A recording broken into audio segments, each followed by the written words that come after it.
En estas épocas donde todos los días se agitan la muerte de la ideología, hemos instalado este grito donde las ideas no han muerto, nuestra memoria no está pisoteada, nuestro pasado nos da orgullo y nuestro presente es esta información.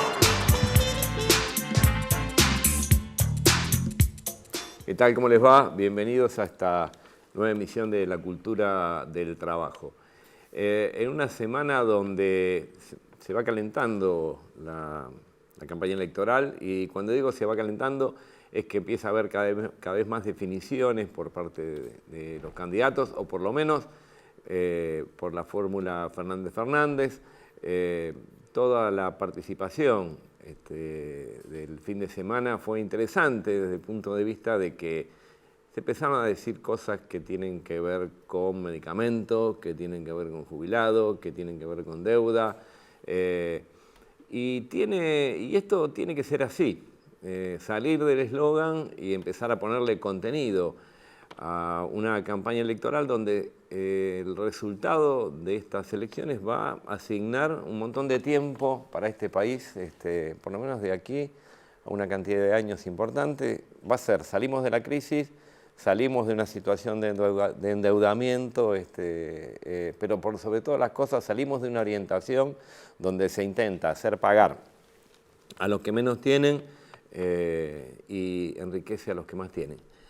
Y en este sentido, bueno, tenemos como siempre la columna de Mariana, que hoy nos tiene preparado algo interesante como siempre. ¿No, Mariana? Sí, hoy vamos a hablar un poco de un tema de campaña, que es, o en el que se está basando parcialmente la campaña de Cambiemos, que es el de la obra pública. Están tratando de mostrar actividad en ese frente cuando es evidente que ha habido muchas promesas incumplidas, las de la pobreza cero, la de combatir la inflación, la de no pagar impuestos a las ganancias.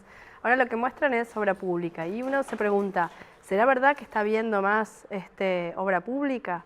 Aún más podemos reforzar el planteo. ¿El fuerte aumento de la deuda externa tiene algo que ver con la deuda, con la obra? ¿Se está endeudando el país para hacer obras de infraestructura? Bueno, ahí trajimos algunos números que muestran que en absoluto es esta la situación. Discúlpame, Mariana, sí, pero si fuera así, si se está tomando deuda para generar infraestructura, estaría bien. Tendríamos un punto a favor. Además, bien. La deuda tiene que ser sostenible y tiene que ser pagable, pero por lo menos tendría un fin bueno en sí mismo, digamos, ¿no? Que sería el de construir infraestructura para el desarrollo del país. Bien. Podríamos darle eso a favor, después tendríamos que ver si los montos de la deuda, las condiciones, los intereses son sostenibles en el tiempo, porque no alcanza con que el fin sea bueno, pero ni siquiera está teniendo que ver, digamos, el endeudamiento con la obra pública, porque lo que vemos es que la deuda externa, sobre todo, ha crecido vertiginosamente y al mismo tiempo la obra pública durante la gestión del macrismo cayó. Estamos trayendo algunos números, bueno, todos medidos en dólares para poder hacer la comparación a lo largo del tiempo y son bastante contundentes. Hay un aumento de deuda pública total, de deuda sobre todo en moneda extranjera de más de 100.000 millones de dólares y al mismo tiempo la obra pública, que es el gasto de capital dentro del rubro del presupuesto, tiene una caída de 9.000 millones de dólares. Así que uno va en un sentido y otro totalmente en contrario, y si miramos año por año, no hubo ningún momento en el cual hubiera alguna correlación entre los montos de deuda y los montos de obra pública, que han ido reduciéndose. Los años donde fueron menores esas reducciones, casualmente fueron los años electorales. En el año 2017 hubo un pequeño aumento de obra pública de solo 51 millones de dólares, y nada. Este año ni siquiera eso, porque en el marco del fuerte ajuste presupuestario que estamos teniendo, hay una caída de casi 900 millones de dólares. O sea, a ver, vos me estás diciendo que la campaña, o sea, uno de los aspectos centrales de la campaña de Cambiemos no es así, digamos. Quiere decir que entonces, pero pará, se tomó una cantidad de deuda inmensa, y esa deuda, entonces, ¿dónde está? Y esa deuda nos podemos preguntar justamente dónde está. Si no está en la obra pública, vamos a mirar, ahí tenemos que pasar dos placas más adelante, La encontramos yéndose por dos vías principales. Una es el pago de intereses de la propia deuda pública, que en el marco de una deuda de muy corto plazo y con altos intereses ha acumulado unos 40.000 millones de dólares de pago de intereses acumulados a lo largo de este periodo. O sea, más o menos un 40%. ¡Wow! La otra parte tiene que ver con otro proceso que es conocido, que es la fuga de capitales al exterior, que son algo así como 63.000 millones de dólares. Así que si sumamos lo que se va por el lado de la fuga y lo que se paga por los propios intereses de esa deuda, sumamos más o menos el nuevo endeudamiento de este gobierno. No nos queda nada. No, pero Si hacemos la suma no nos queda nada. No, pero espera, ¿nos puedes explicar el mecanismo de fuga, pero así sencillo para que lo puedan entender todos los que nos están viendo? ¿Cómo es ese mecanismo de fuga?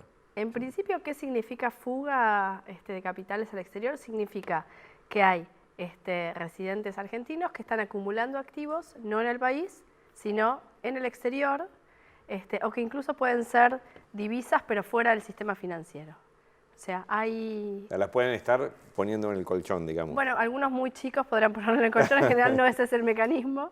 Sí. Son más bien cuentas fuera del país, activos fuera del país, o guardarlas en otro lugar que no es el colchón. O sea que son recursos que en definitiva se están quitando del circuito económico, que no van a inversión, que se están quitando de cualquier posibilidad de hacer crecer a la economía. Y es necesario que exista una fuente de divisas para que al mismo tiempo puedan estar quitándose esas divisas por el mecanismo de la fuga.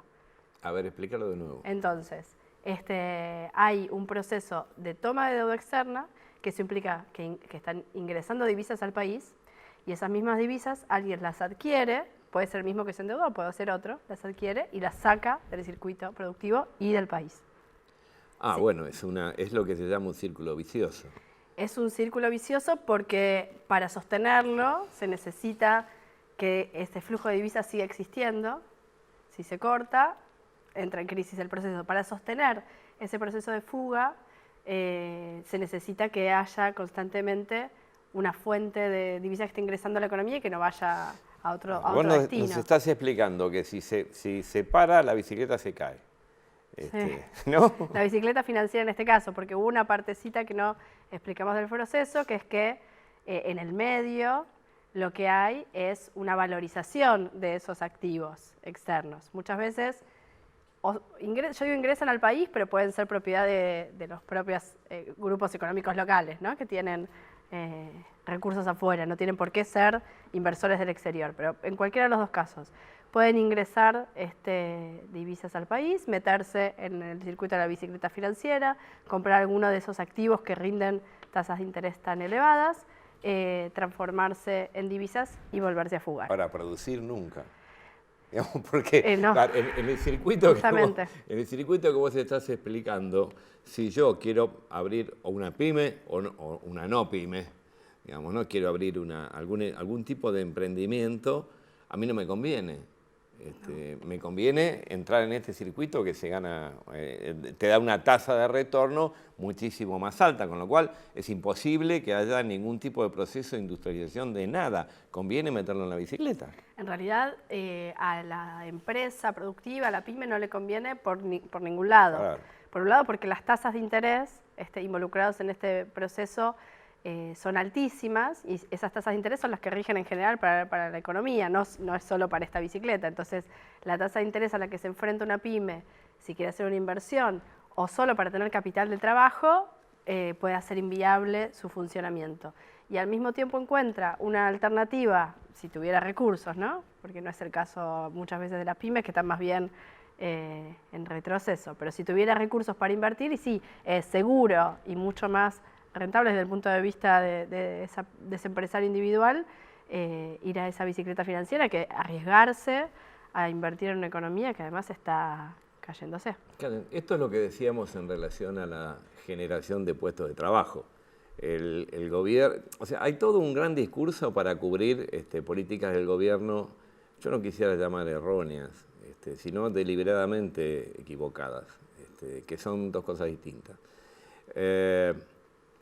No hay manera de generar puestos de trabajo, sean más baratos, más caros, si no hay una política que tenga que ver con un desarrollo económico que permita que se abran pymes, que se abran pequeñas empresas, que son las que por lo general mueven el amperímetro en la cantidad de puestos de trabajo.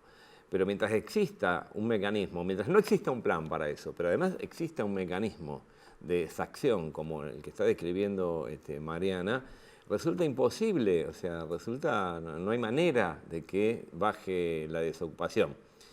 Pero además, durante este fin de semana tuvimos algunas declaraciones que resultaron polémicas. No polémicas para mí, sino digo, porque salieron todos los medios de difusión a tratar de contestar a uno de los Fernández de la fórmula sobre la posibilidad de dar medicamentos gratis a los jubilados, que son aquellos que más consumen, que más lo necesitan. Y bueno, salieron a plantear, por supuesto, que no, que de dónde, que cómo se financia, que entonces no van a pagar las LELIC, que entonces van a dejar a todos los ahorristas o a los que tienen, a los tenedores de LELIC, los van a dejar en banda.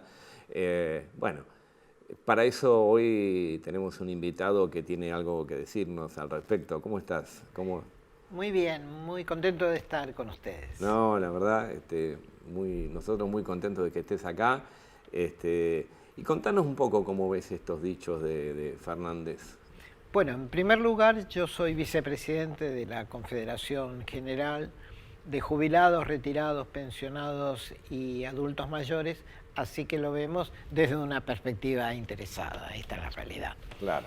Pero además hemos hecho un análisis de cuáles son los costos reales de la producción de estos medicamentos y es totalmente viable, ¿sí? El PAMI gasta en medicamentos 2.079 millones, este fue el gasto del año pasado, sobre un presupuesto de 7.700 millones de dólares, y para completar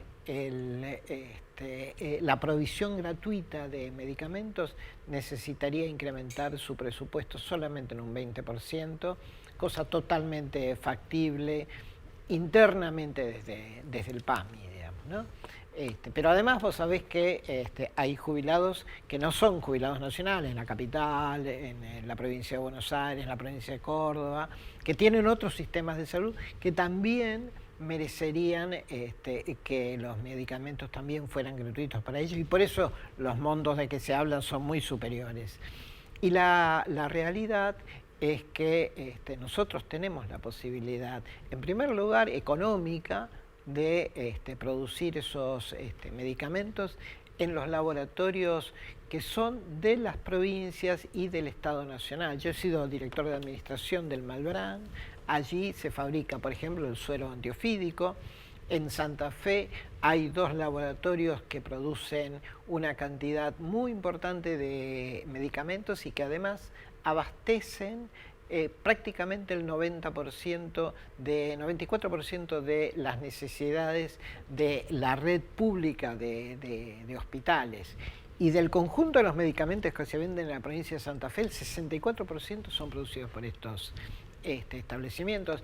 En San Luis también. Bueno, nosotros tenemos posibilidades de producción pública de medicamentos. Podemos alcanzar economías de escala que nos permitirían proveer al Mercosur, a nuestros países vecinos.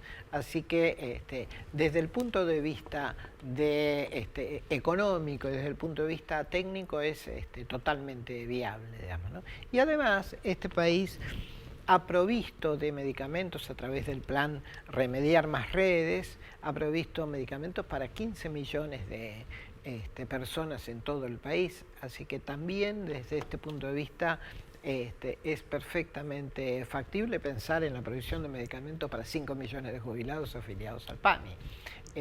O sea que el tema está dentro de una posibilidad real. Vamos a ir a un corte porque cedemos espacio para la campaña electoral y los partidos políticos y retomamos un poquito el tema, ¿sí? ¿Les parece? Vamos a un corte y volvemos.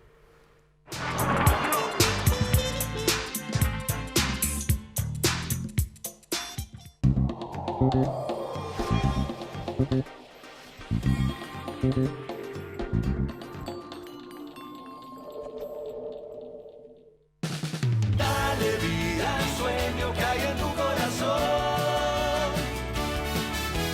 Realizarlo juntos siempre es lo mejor. Banco Credicop Cooperativo, la banca solidaria.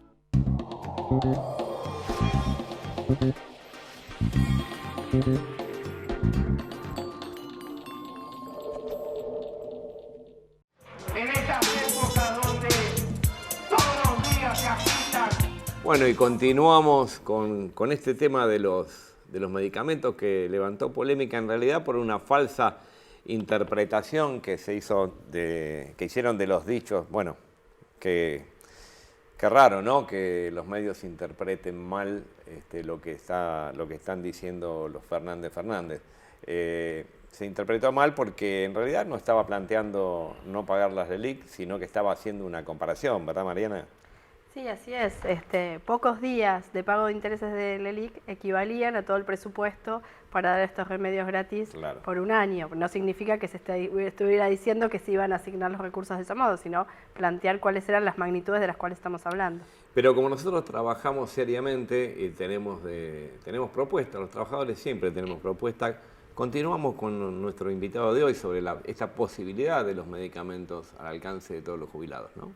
Efectivamente, como para que vos tengas una idea, los laboratorios estatales en un año fabricaron 40 millones de comprimidos, digamos, de una alta calidad. Nosotros no tenemos problemas en producir la cantidad de medicamentos que hace falta para las necesidades corrientes de la población. Bueno, después habrá algunas enfermedades muy específicas que requerirán, pero son alrededor del 5% de las necesidades de medicamentos O sea que el 95% de los medicamentos que se necesitan para la población en el país, estamos en condiciones de producirlos desde nosotros mismos, dentro del territorio nacional. Nosotros estamos en condiciones de proveerlo. Lo que tiene que ponerse el Estado en firme es una ley. Por eso es importante lo que planteaba Fernández, una ley, porque si vos montás una infraestructura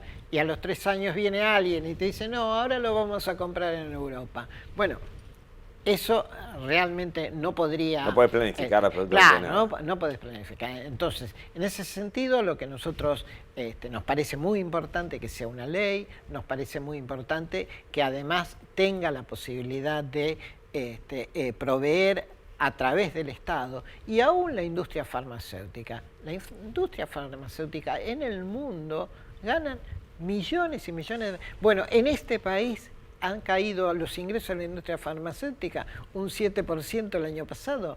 Y son números. ¿Y cómo lo explicás eso? Y porque la gente no tiene ni para comprar el alimento, ni para comprar los medicamentos. Entonces, en ese sentido, se ha producido un colapso en todos los niveles de la economía. Y por eso nos parece no solamente viable, sino necesaria esta propuesta de Fernández, que no se limita a los medicamentos. Lo que plantea es, hay que poner dinero en el bolsillo de los argentinos. Por supuesto. Porque la realidad es que con el recorte que han sufrido los jubilados, el primer engaño fue la supuesta reparación histórica. La supuesta reparación histórica fue calculada sobre un índice que la Corte después declaró inconstitucional, que correspondía a otro índice muy superior, ¿sí? Bueno, de entrada le robaron esa diferencia. ¿A cambio de qué?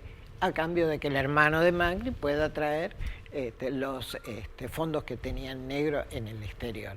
Entonces, la realidad es que nosotros le decimos, hay 700.000 personas que todavía no aceptaron la reparación histórica. A esa gente le decimos, reclame que se le pague lo que corresponde, ¿sí?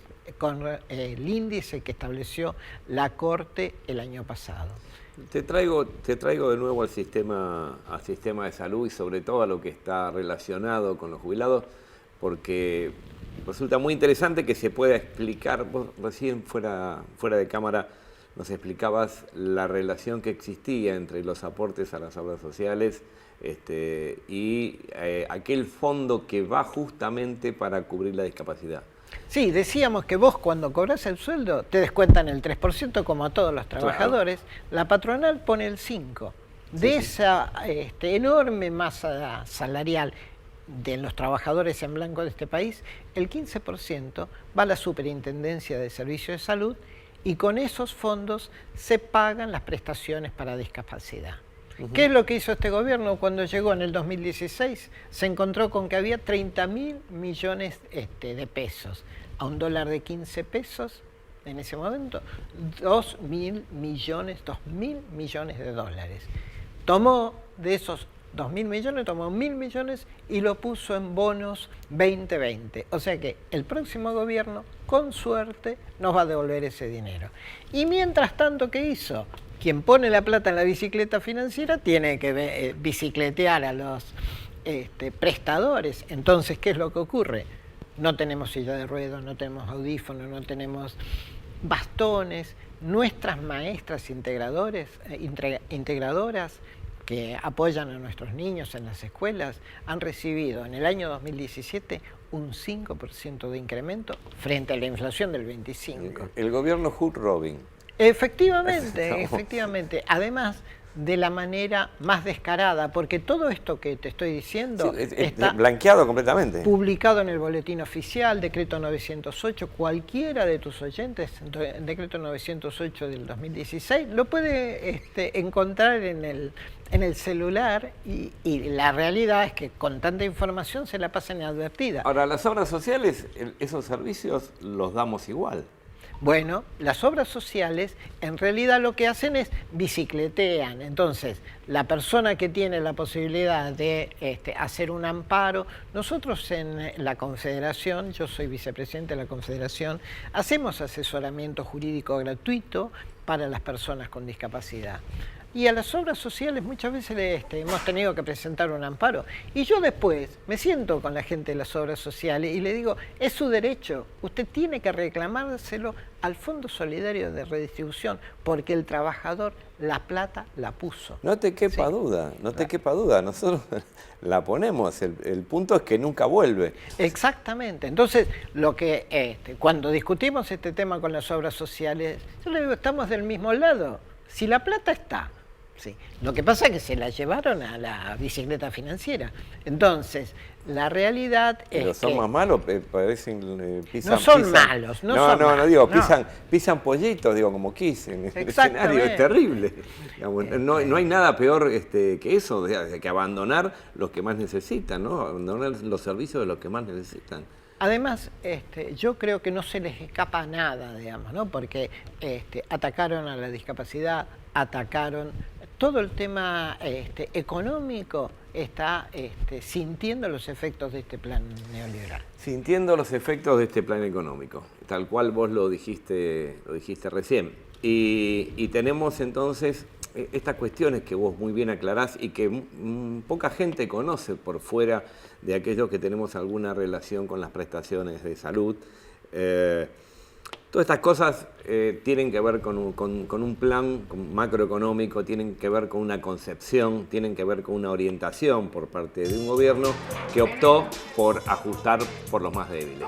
Se nos va acabando el tiempo, nos vamos y nos vemos en la próxima edición de este programa La Cultura del Trabajo. Muchísimas gracias.